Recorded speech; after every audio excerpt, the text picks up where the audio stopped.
The bipartisan bill sanctioning China has now been passed by both the House and Senate. Analysts say by targeting the finance sector, the bill could strike a major blow to Beijing for its threats to Hong Kong's freedom. Is there objection? Without objection, so ordered. A bipartisan bill sanctioning China is now heading to the president's desk.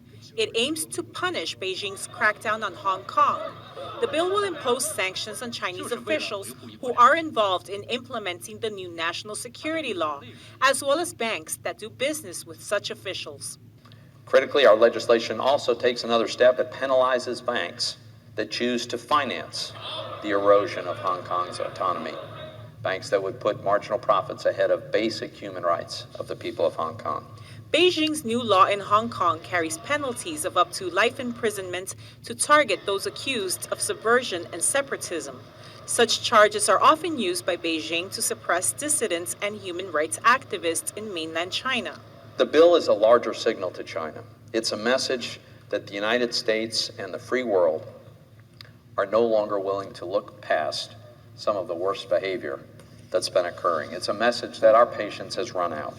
According to the bill, named Hong Kong Autonomy Act, President Trump will have the final say on specific forms of the sanctions. In theory, he could cut off the sanctioned banks' access to the international dollar transaction system controlled by the U.S. Experts have argued that the finance sector is the U.S. trump card in terms of sanctioning China.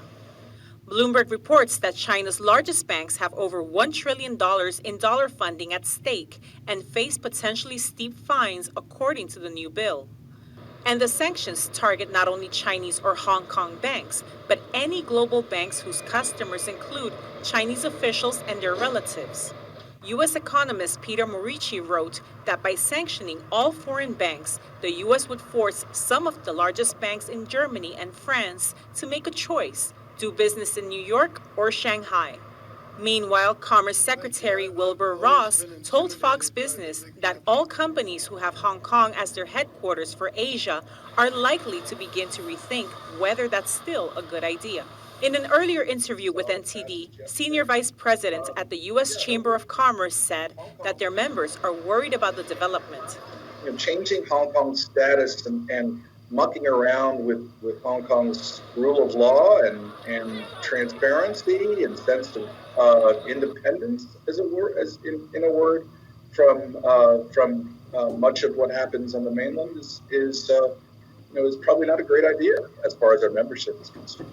The new Beijing law targets not just Hong Kong citizens, but also foreigners. The governments of Canada, Australia, and Taiwan have issued warnings to its citizens about traveling to Hong Kong. Canada said they may be at an increased risk of arbitrary detention, leading to extradition to mainland China. We've seen some of the warnings come out from places like Canada about the potential challenge for foreign citizens operating in Hong Kong, and that's worrisome, to be candid. But I think a lot of our members have strong ties to Hong Kong, have deep roots in Hong Kong, and frankly, many of our members are active in China proper.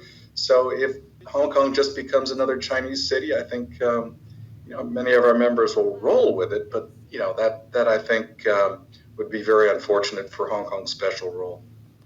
Reporting by Penny Zhou and Paul Greeny, NTD News.